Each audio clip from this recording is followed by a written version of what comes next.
Hey guys, Lex here, back for some more of the Great Ace Attorney. Today we'll finally finish the first game. Let's go. 17th of April, 5:24 p.m. The Old Bailey Defendants Antechamber. It's done. It's over at last. Oh, but where's Iris disappeared to? Ah! Congratulations, Gina. I knew it all along. I knew that you were innocent. Well, you did what you said, Mr. Naruto. You believed in me right up to the end. You're as odd as your name. What's odd about it? I told you I had faith in you, didn't I? Nowhere I never asked before, see? Kept the promise, properly. That's awful. I figured something out today. All my life growing up in the slums, I never trusted no one. But that's just because I've been scared of being stabbed in the back. The more you trust someone, the more it hurts when they let you down. Yes, I think I can understand that. After all, I had a taste of it at the trial 2 months ago.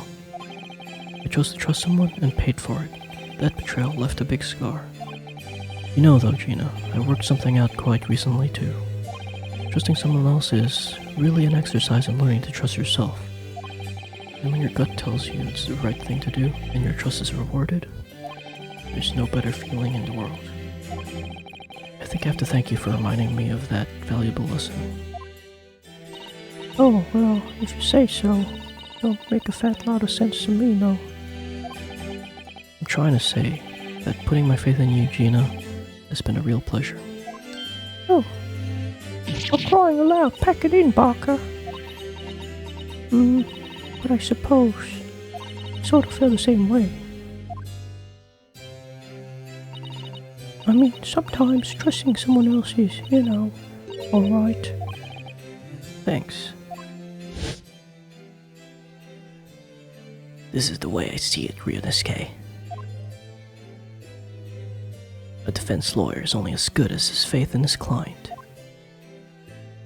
And that comes down to how much faith he has in himself. After this experience, I'm starting to feel like I understand what you mean. Kazuma, am I living up to your expectations? Am I turning out to be the lawyer you believed I could be? Pardon the interruption. But what the deuce does a man have to do to be noticed around here, my dear fellow? That voice. It's too late for that voice now, Mr. Naruto. I've been standing here patiently in the corner of the room for an eternity. Was he really there? Yes, it was me all along. I would have said when finally you noticed me. But you people, with your incessant babbling. Mr. Sholmes? Yes, it was me all along, you say.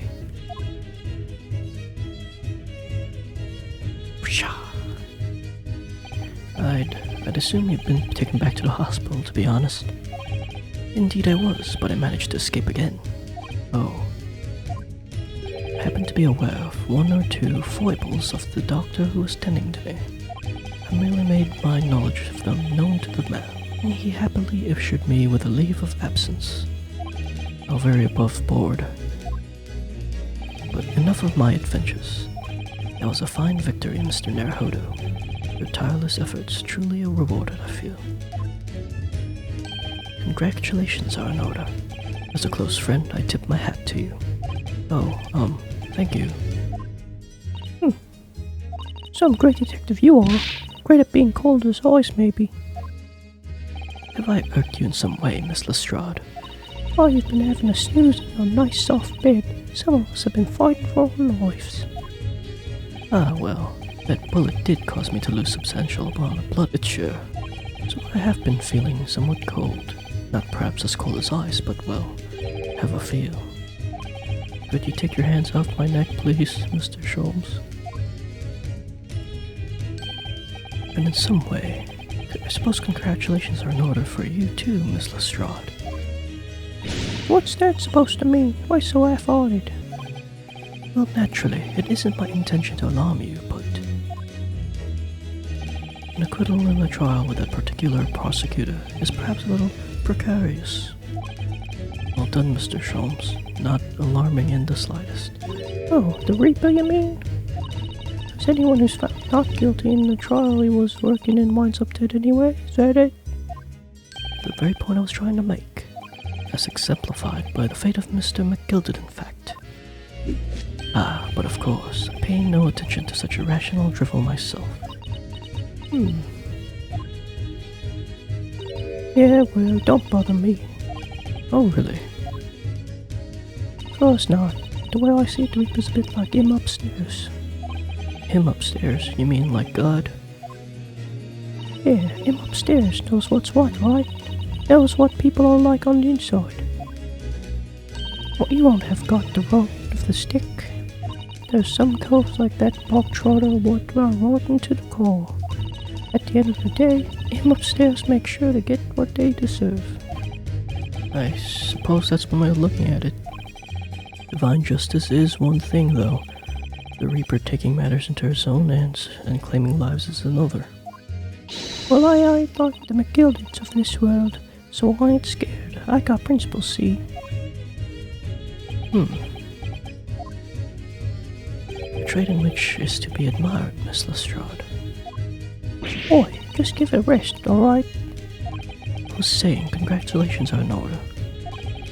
The news of your acquittal was very welcome news to me indeed. Let me express my heartfelt congratulations, Gina. Well, there you are, Hurley. How long have you been here?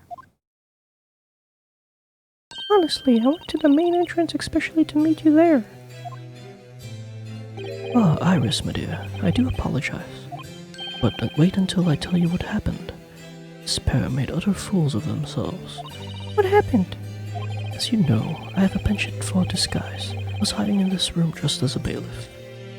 But these dolts didn't notice my presence at all. They had no idea. Could you imagine, Iris? Would you regretted it? I'm not sure, really. I beg your pardon? Sorry, Hurley, but you just don't have the lady presence you seem to think you have. In fact, you really ought to be careful about that. It's going to land you in trouble one day. Oh, be careful. Ouch. Anyway, it's such a shame. I was hoping to throw a party for Ginny tonight, but you won't be able to come, will you? Don't look like I'm going nowhere for a while. You at the judge's prattle. I got stuff to make amends for, apparently, all them offenses. What was again? Breaking and entering, taking the bog trotter stuff, what was in the log, blah blah blah. Yes, I think you'll find that basically being a pocket is the main offense. But diving ain't an offense. It's a job, isn't it? I don't think so. Still, it has got me thinking all this. Maybe I should start looking for another line of work. I mean, you didn't start off as a lawyer, did you, Otto? Well, no. But I was never a pickpocket. Well, anyway, I reckon I could make a change. And do something for all them lot like me from the slums, something that makes a difference for them. That's a wonderful idea, Ginny. I'm sure you could do it.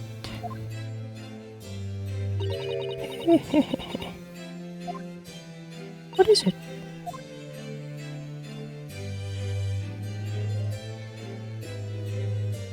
Nothing. Miss Gina Lestrade. The prison carriage has arrived, ma'am. Come with me to the rear gate at once. Right. Well, looks like I'm off then. Yes, goodbye, Gina. Good luck. Otto? Yes?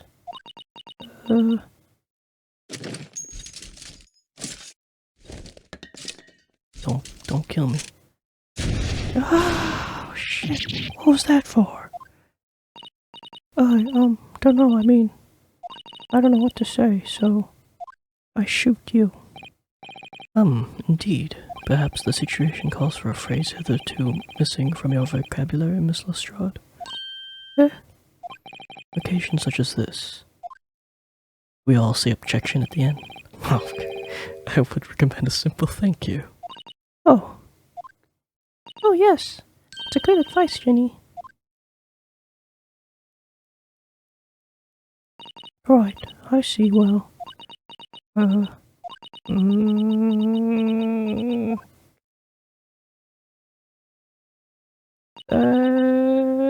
Thanks, Otto.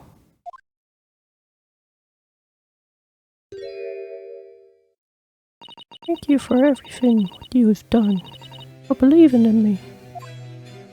Not at all. In fact, that should be my line. Thank you, Gina.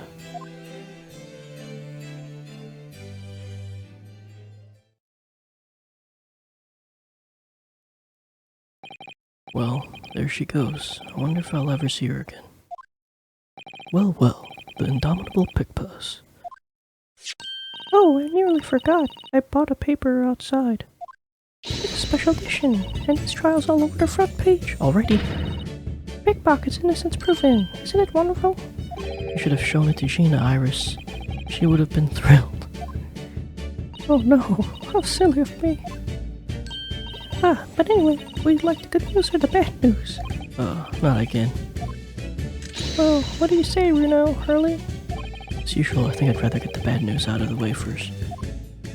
Absolutely not. I have no intention of listening to anything but good news. And there you have it. How people answer that question says a lot about them, doesn't it? Let's not go there. Alright then, maybe let's start with the good news this time. The rain has finally stopped. It was a record level of rainfall, apparently. Well, that is good news indeed. We can journey back in greater comfort. Alright then, what's the bad news? The huge storm has left the seas very choppy. The channel in particular is awful, so sailing out to Dover has been delayed by a day or more. Wait, Dover? That's right. If we head to the station immediately, we may still make it in time to wave Susie off. But, there won't be a train, surely? You couldn't be that lucky. Who do you think I am, Mr. Naruhodo? Mr. Sholmes? I rushed to Victoria Station earlier and made arrangement for a special express. If we hurry now, we shall be there in time for dinner. And I know of a fine restaurant that serves the most delicious baked sole. I don't... The great detective does it again. Indeed he does. Happen to be aware of the number of the rail transport director's foibles. What? I merely made knowledge of them known to the man, and he happily laid the locomotive, elementary. Just an idea, but it might be wise to stop manipulating people that way. What are we waiting for then? To London, Victoria.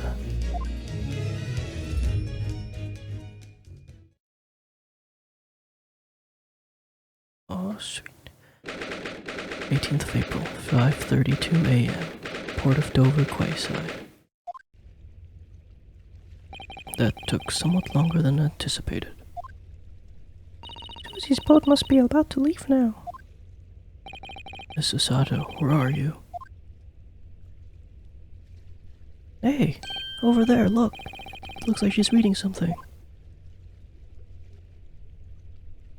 You're gonna flip me into the ocean. Hold it! Mrs. Sato, wait, what are you doing? Ah! Mr. Naruhodo, what are you doing here? Came as soon as we could after the trial, I mean. Heard that sailings were being delayed due to the bad weather, you see. Oh, I see. Then tell me, how did Gina's trial go? It went well. She was acquitted.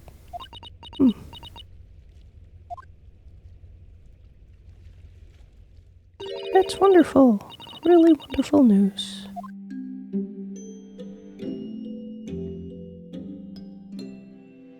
The book you were about to throw into the sea. It was your Encyclopedia of British Law, was it?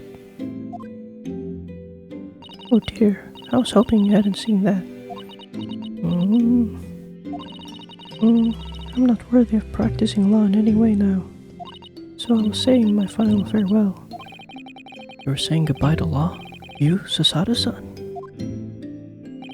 Would I be correct in assuming it's because of the peephole, Mrs. Otto? I deliberately altered the scene of the crime, and then I tried to hide the fact. What I did was utterly unforgivable. That reminds me. How did you even come to have this, Susie? On the evening of the incident, Mr. Sholmes had invited Gina to dinner, if you remember. Oh yes, we had a wonderful time. Well, Gina gave us a little introductory lesson, didn't she? To the art of pickpocketing, I mean. Oh, that was so much fun. I still ruined her armband. Yes, please don't do that again, Iris. Band's very important to me. Well, if it's so important, you should pay more attention to it. You didn't notice for ages. On a whim, I thought it would be fun to see if I could take the cat flap-on hat, so I put it in my sleeve. Really? Then, rather, I forgot all about it until I found myself in Mr. Winterbank's shop with it later that night. I see.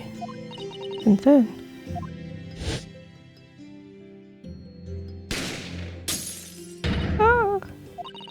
Mr. Sholmes! Mr. Sholmes! Leave me, Mr. Naruhodo. Right.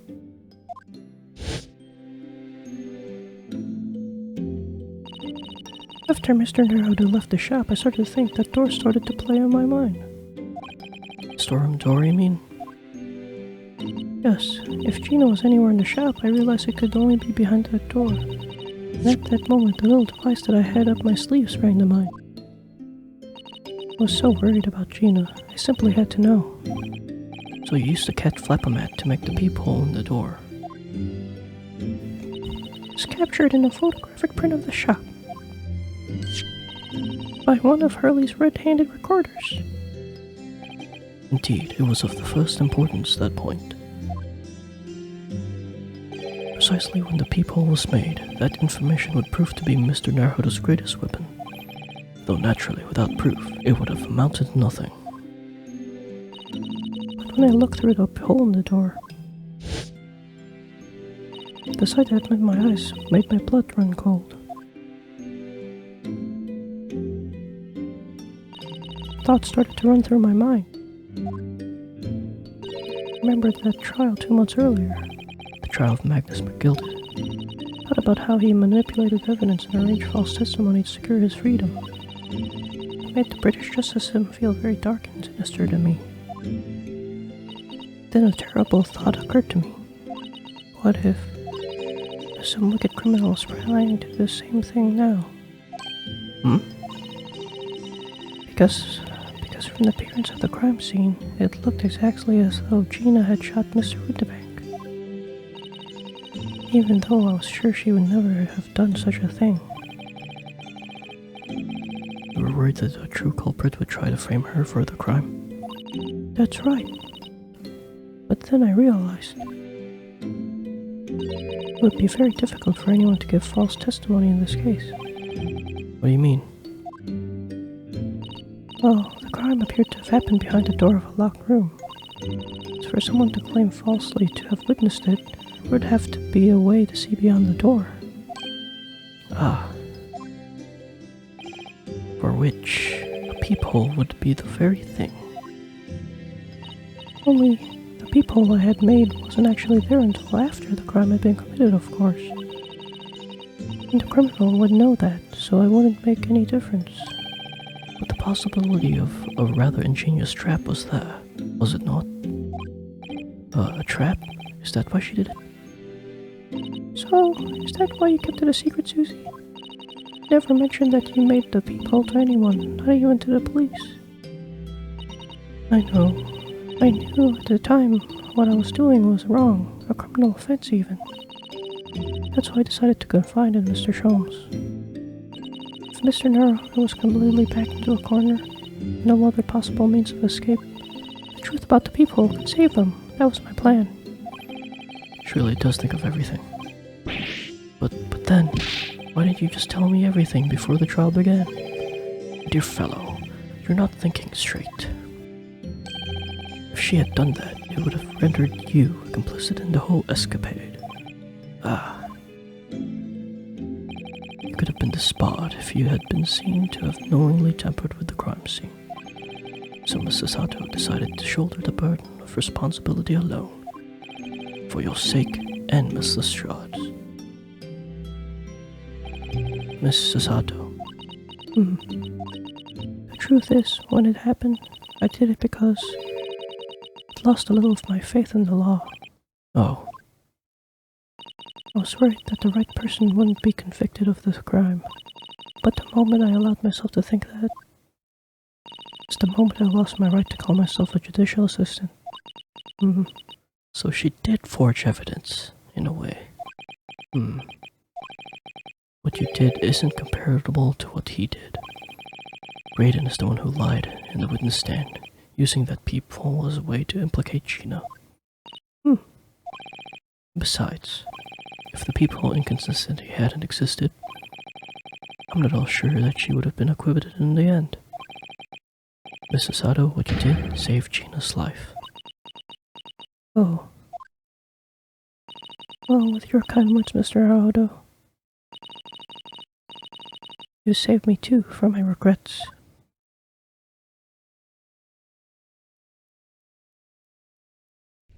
Well, we must all be thankful that Miss Lestrade's freedom has been assured. Yes, exactly. Although some of the loose ends in that trial will continue to play in my mind, I'm sure. But the revelation that the music box disc contained secret messages, Mr. Naruto. What a triumph to work that out. I'm full of admiration. Well, actually, that argument wasn't quite as compelling as I thought it was. Oh, it wasn't? There's a communications officer among the jury members, you see, a telegraph operator. She said that the majority of the sounds on the disc were just meaningless tones, probably in a different language. One would expect, after all, we are talking about secret government communications. No doubt they were written in cipher, to avoid being readily understood should they have been intercepted. In cipher, I see. So then we could never have hoped to understand the message anyway. Nonsense, my dear fellow. It's quite a zero-pipe problem, I assure you.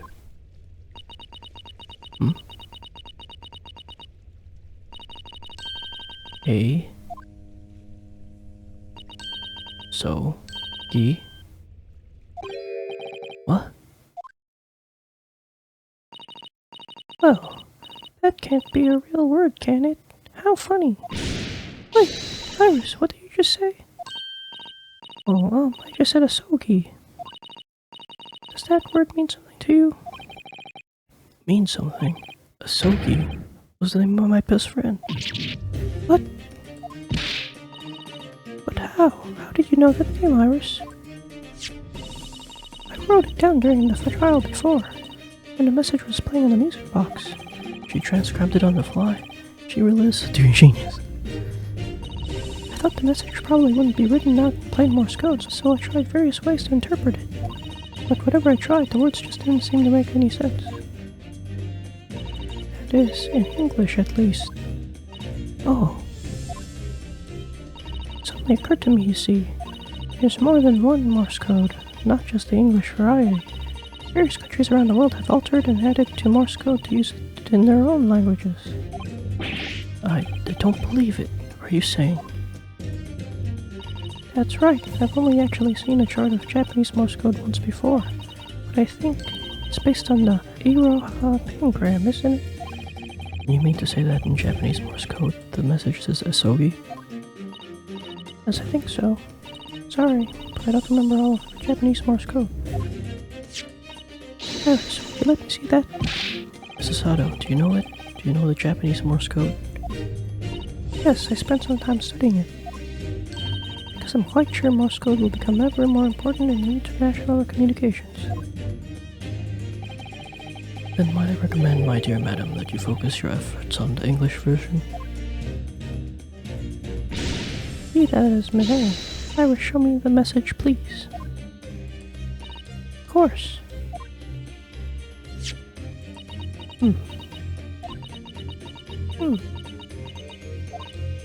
But what can this possibly mean?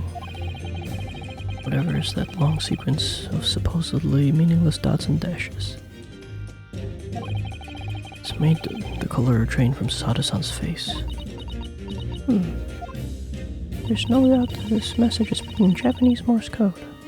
The British Empire has begun using Japanese for its secret communications. I don't understand the reason why, but the message appears to be a list of 4 people's names. 4 names? The first is Kei Asogi. Kazuma Sogi. What's his name on that disc? The second is A Shin. Shin. I don't recognize that name. The third is T Uregusun. Oh. Gregson? It would seem Tobias Gregson is the 3rd man on the list. And what's his name doing in a secret government communication as well? And the last name. What's the matter, Mrs. Sato? It's just so strange, so unexpected. Oh, what is it, Susie? Don't just keep us in suspense. Last name is J. Wilson. Oh. What? Wilson. John H. Wilson? You mean Daddy? It only says J. Wilson, so I'm afraid I can't be sure. Then after the 4 names it reads, if I translate from Japanese, that is all 4. And that's the end of the message, or rather the end of what you noted down, Iris. Just can't believe it. Who would ever have thought that those discs contain Japanese Morse code, not to mention some strange list of some disturbingly familiar names? It would appear that this particular message is a communication of some kind between Great Britain and the Empire of Japan. So Daddy could be in Japan then, where Susie and Reno come from? Oh, well. No, it's not very likely, really, is it?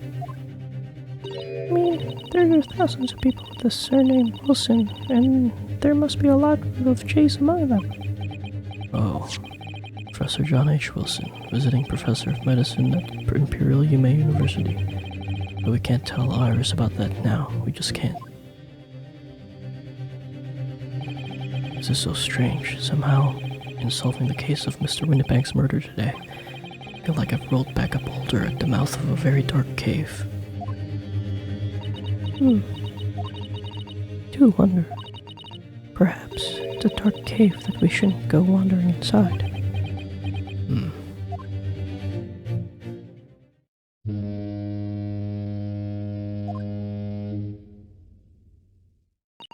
Oh dear, the ship is going to set sail soon. Yes, it seems so. Sail on that steamship first to the port of Dunkirk in France. Then I'll change over a large passenger vessel bound for Japan. You're really going then, Susie? We wish you a safe passage, Mr. Sato. Thank you so much. Wish you all the very best. Mrs. Sato, I had hoped to have you always on my side to guide me and support me. Mr. Naruto? Please, come back soon. As far as I'm concerned, you really are the very best judicial assistant in the world. I'm quite sure. I'll be back before you know it. Really, Susie? Oh, don't forget, Iris. I made you a promise I've yet to fulfill. Promise? About your manuscript. Oh, yes, down at the Baskervilles.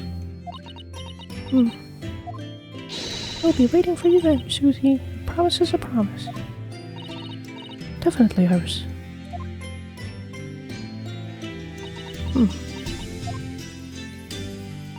Mr. Naruto, Yes, you remember the first time we met? yes, of course. In the SS Berea, when I was dragged out from that wardrobe, still half asleep. If I remember rightly, you threw me halfway across the cabin with a Sasato takedown. I know very well what I'm talking about after that.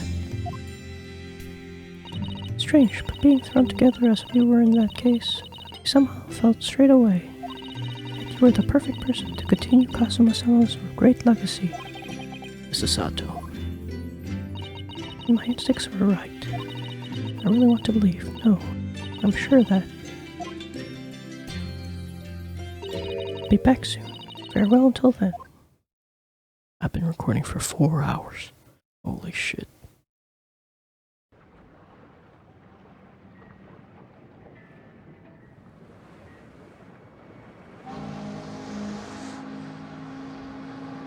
Somehow we seem to have come to the end of the adventures of Ryunosuke Naruhodo. Or the first volume, at least. Looking back now, it feels as though fate has led me on this journey.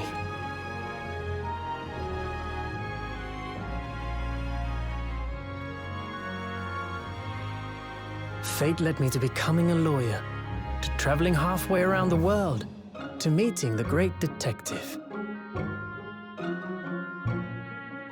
I'm sure there'll be trials and tribulations ahead. Of course there will. But whatever happens, I know I'll be able to turn my fortunes around.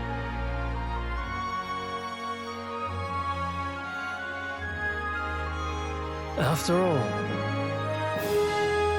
I have the greatest friends in the world on my side.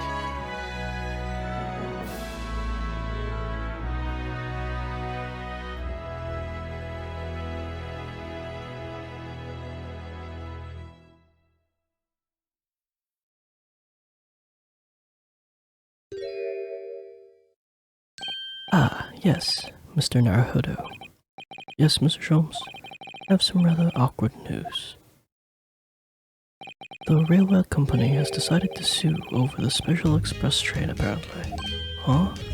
What? It caused such a commotion on the line, all the other trains had to wait at stations. But really, we would never have made it over in time otherwise. Anyway, I explained everything, and how it was all your fault. Huh? I believe a formal complaint should be delivered to your office tomorrow. But not to her, my dear fellow, according to Mrs. Sato. You love defending yourself in court. Is this when I say objection? It's alright, I'm perfectly happy to testify. He really didn't look like the sort of man who'd do something so outrageous. See? Mr. Sholmes. Yes. A word if you don't mind. Why, certainly, any word you like. Bellowed out, my dear fellow. Oh yes, I love those words. I know just the one he'll use here. Then, I really must say... Objection! That was good. Oh man, 4 hours on a Monday morning. Alright, I think I'll edit the credit dialogue in post and edit in my final thoughts afterwards. Thanks for watching. See ya.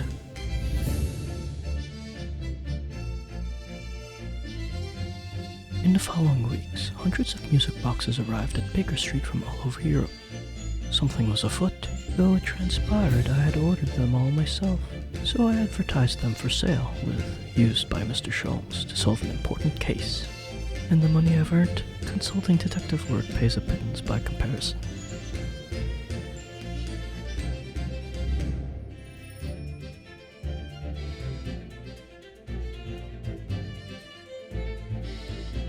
I haven't slept a wink.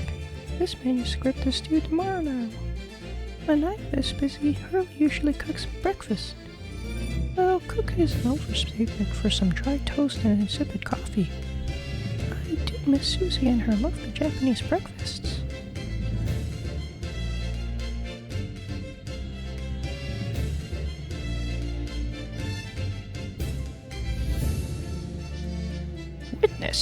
Your testimony is riddled with contradictions. Exactly. Rarely do rare Koban coins hide under the rare stakes themselves. Well, I don't know son knows his father is an innocent man. Are you calling my son a liar? Witnesses, my courtroom is no place for your petty arguments.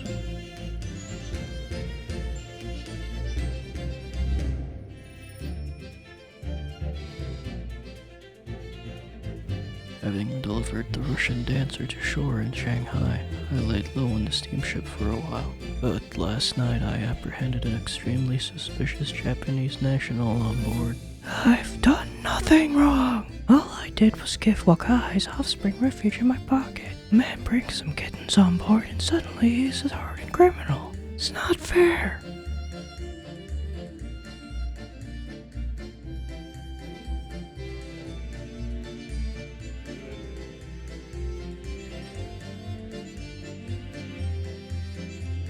Scientific investigation will be the gold standard for policing in the new age. I dream of a world governed by the tenets of order and discipline, like a great clock, in fact, whose hundreds of parts match together in perfect unison. Now, if you'll excuse me, I have but 2 minutes and 37 seconds until my next appointment.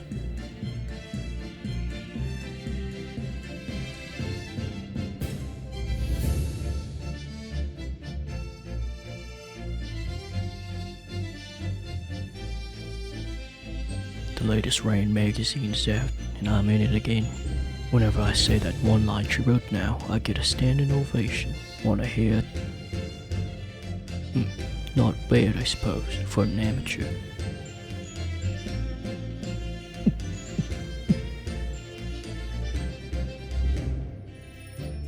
Her ladyship puts me to shame.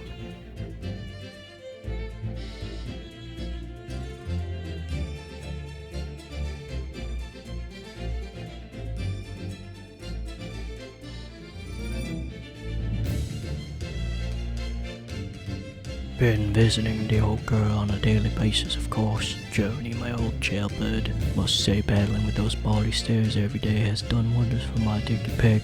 Managing rather well with the housework too. Got this maid business tapped up, I'd say. Hope the gossiping neighbors don't realize the man of their house is his own maid.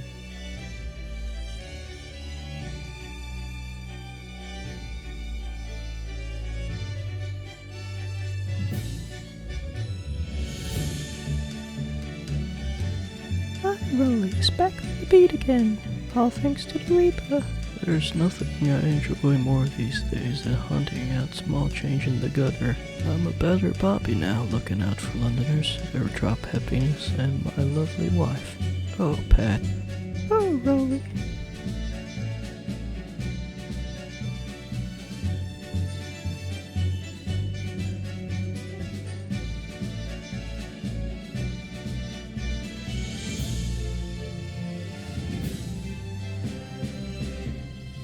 Looks like I'm gonna be doing time for a bit now. But Iris comes every day for a natter, so it ain't too boring. She's always going on about all them cases what Sholmes is looking into. Criminal investigations are kinda interesting when you get into them.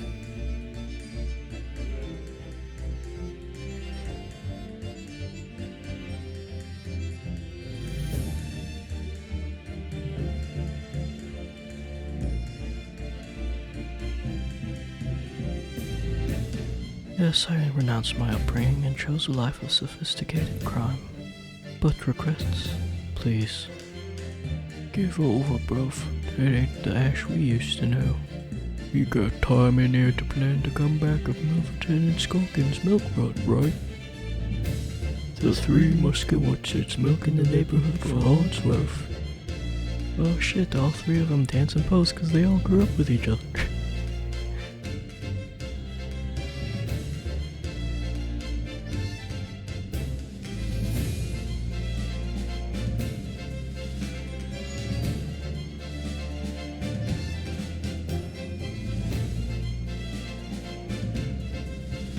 This past 6 months have been the time I shall remember forevermore. Painful goodbyes and wonderful encounters. I've come to realize what life is all about. Naruto-san, I promise your assistant will return to you one day.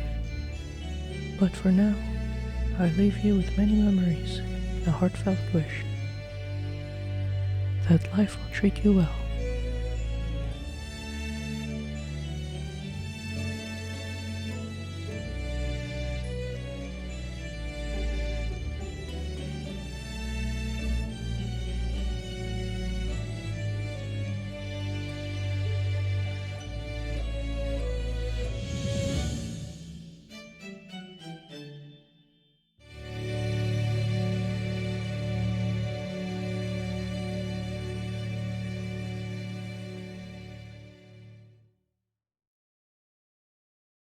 Hey guys, Editor Lex here. To start off, I really like the usual Ace Attorney credit scenes where you get to talk to everyone at the end.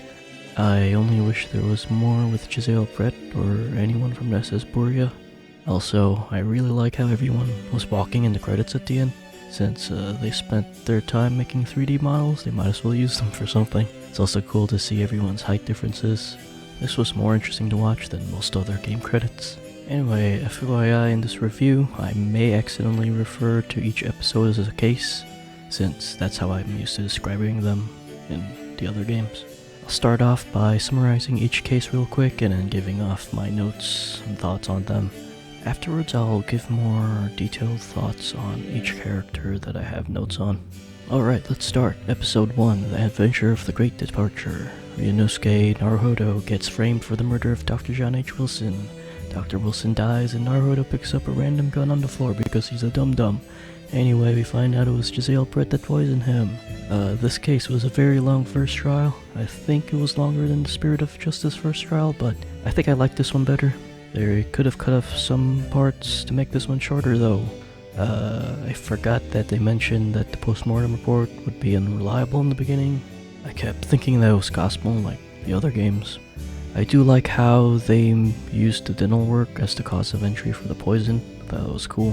One thing about Hosonaga was, how did he not notice the blood on the side of the plate when he took all the evidence home with him? Other than being really long, I thought this was a fun first trial. Episode 2, The Adventure of the Unbreakable Speckled Band. Naruhodo gets framed again, this time for the murder of Kazuma Sogi, but it's also a locked room mystery. Turns out it was Nikolina Pavlova, and it was an accident. My initial thoughts were, I got framed again. Good thing I dusted off my Russian accent for Freya in Final Fantasy IX, because there was a lot of Russians. Normally, in Ace Attorney games, you get a female sidekick, so I was mentally preparing myself to voice him a lot. Even though it was mostly Sasato, I was not physically ready yet. I do get better though. Using the ship's emergency stop to close the bolts and make it a locked room was a cool idea. I liked Sholmes' logic and reasoning spectacular. I usually don't like investigations as much as the trials, but the great deductions make the investigations a lot more engaging, rather than just gathering evidence. My only complaints were that they wouldn't let me look at the ship logbook or the bill in the garbage can when I wanted to. Anyway, I'm not sure what I feel about how the episode ended. I was kinda hoping for some crazy plot, but it was more of an accident. Maybe Nikolina was an assassin, I don't know. Wish I got to talk to her more in the credits. Episode 3, The Adventure of the Runaway Room. Sasato and Naruhodo arrive in Great Britain. Immediately they must defend Magnus McGilded for the murder of Mason Milverton on an omnibus. McGilded is acquitted with some dubious testimony and evidence, but dies in the fire at the end anyway. Before the trial, I thought that Lord Strongheart's office was very cool looking. I love all the gears and everything. My only complaint is when I was editing, cutting stuff out was very obvious since the gears were jumping around all over the place, and it took forever to do a full loop of animations. It was a pain to edit to make it subtle. For the actual trial, there were so many people. I did a lot better at voicing everyone than I thought I did, especially since I haven't done many British accents lately. I like how the new summation examination worked. I liked that I was able to pit the jury against each other. I don't remember if we were able to do that in the Professor Layton vs. Phoenix Wright game. I liked Van Zieks as a prosecutor. Iris and Gina at the end killed my voice. I still wasn't used to doing high voices again yet. The fire in the end was crazy. I thought it was Van Zieks that did it for a second there, but that seemed too obvious. The cutscene did help me pick a voice for the judge and Gregson. I was also surprised that this was another trial-only episode. Usually, The Ace Attorney games start off with a trial, and then all the other cases have investigation and a trial. This game was weird because it was trial only, then investigation only, and then trial only again. I thought they were going to alternate like that again. This episode was fun, not knowing whether our client was innocent or not, having our client bribing witnesses and paying people to tamper with a crime scene. I like how each part ended with a fire. Episode 4, The Adventure of the Clouded Kokoro. The victim, Olive Green, collapses on the road with a knife in her back. Our client, Sasaki Natsume, is the prime suspect since he was behind her and then he ran away afterwards after she collapsed. In the end, it was Mrs. Garadeb, who was Sasaki's landlady, who threw the knife and it accidentally hit Miss Green. Finally, we have a trial with an investigation. I mentioned earlier that I prefer trials, but I do like the great deductions in this game. I gave up trying to make my edits in the Chief Justice's office subtle since it's such a pain. I didn't write many notes for this episode, mostly went with the flow. Although I was confused in how the whole Garadeb investigation was going to relate to the trial. It was interesting to see Sholmes' suite. I wish I knew more about Sherlock lore to get all the references. This episode was interesting because I think this is the first time there was a case without a murder. I was disappointed in the lack of information regarding the McGilded case. Overall, I enjoyed the episode. Natsume was cool, but I didn't really have much to say other than just summarizing everything. Alright, episode 5, The Adventure of the Unspeakable Story. Our client, Gina Lestrade, breaks into Windybank's pawnbrokery to confirm if Sholmes is lying to Iris or not. Instead, she gets framed for murder of the owner, Pop Windybank, which I keep mispronouncing his name. The trial proves that McGilded was stealing government secrets. Ashley Graydon, son of the victim of the Omnibus case, was the one intercepting the government secrets and selling them to McGilded. He was also the one who murdered Windybank and McGilded. I thought this case was great, but very long.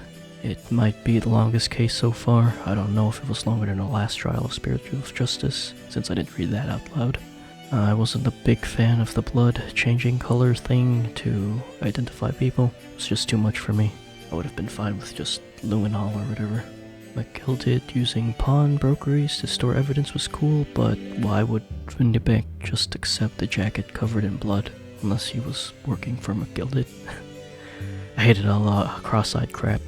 Using the music box discs to create secret messages in Japanese Morse code was a really cool idea. I liked the cat flap-o-mat twist at the end, tied the whole pickpocketing night together story. Iris stealing my armband distracted me from remembering that Sasato took the cat flap-o-mat. The 4 names we got at the very end: K. Asogi, A. Shin, T. Gregerson, J. Wilson. I'm guessing that the next game Gregson's gonna die, and one of the 2 random guys we see is named A. Shin and will die. I don't know. I'm surprised how the last part of the trial, my voice only died at the very end in the docs. For context, I recorded all 8 parts of this episode, which was 19 YouTube episodes in 10 days. The last 5 parts were recorded in a row, which was 12 hours total, and the last part was 4 hours long. Overall, I liked how the episode wrapped up everything with McGilded, although the game had too many loose ends, and it's definitely felt like a setup for a sequel. The DLC escapades, they were fun. I laughed at a lot in all of them. Escapade 6 is probably my favorite. I think I laughed the most in that one. I also liked the last 2 escapades, but I'll be releasing this review before them, so I won't say anything. I misread when I was supposed to play them. I thought it was supposed to be after the first game, but the first 2 escapades were supposed to be between episodes 1 and 2, 3 to 6 between 4 and 5, and then the last 2 were supposed to be after episode 5. Yeah, so I didn't play them until about 10 months after beating the game. Alright, let's move on to characters. Ryunosuke Naruhodo. I liked his animations and all the goofy poses he does. I like the shaky eye thing since I do that too. It's funny how most of the auto-generated YouTube thumbnails were of Naruhodo in that slouched forward pose. I didn't like the yes objection he does in the beginning. I know how hi in Japanese translates to yes, but it just didn't sound right. I think it would have been better if they just kept the original hi, just for the trial since it's in Japan. Other than that, he's probably my second favorite main character. Doesn't have any gimmicky magical abilities. He's just a normal guy, but with a sword. Susato Mikotoba. I liked her as an assistant, but I wouldn't even know how to rank her compared to all the other assistants. Her animations were good. I was fine with her being just a normal assistant, also with no magic powers. She did have that encyclopedia that had everything in it, but I liked it. It was funny sometimes. Kazuma Sogi. Okay, every time I used my snake voice so far in my playthroughs, the character dies. I don't know if I want to keep using it. At the end of the first trial, I even joked about him dying too. Not sure why I didn't expect him to die. It wouldn't have made sense for Naruhodo to be the main character if he didn't. I thought the first DLC escapade was fun, with showing us the reason why he wore his headband. Herlock Sholmes, I wasn't sure at first, but I like how Sholmes would usually have the wrong deductions. The great deductions made investigation sections way more fun. I loved when you would investigate a room, and then if you turned slightly, Sholmes would be hanging off the wall or whatever. He's probably my second favorite character to voice. Iris Wilson, I have mixed feelings on Iris. I felt that she was too good at everything. I actually didn't mind that until the very end, where she somehow knew Japanese Morse code of all things on top of everything else. If she wasn't 10 years old, I probably would have been fine with it all. I gave up trying to give Iris an English accent because I was having enough trouble getting my voice high enough. Since I'm used to her voice now, I'll probably try to give her an accent next game. Barak van Zieks, I like Van Zieks. He may be in my top 3 for favorite prosecutors. Thought he was cool, and so were his animations. He's also my favorite character to voice in this playthrough. I was just annoyed that I kept saying his name wrong for the longest time. It's probably because I was thinking of Athena Sykes. Magnus McGilded, I like the overall story around him. I'm actually surprised I don't ever see any artwork of McGilded before or after playing this game, considering how important he was. Sosuke Natsume, I thought he was hilarious. Loved all his poses and his screaming. I had trouble voicing him at first, but I eventually just gave him my Steiner voice from Final Fantasy IX, but higher pitched.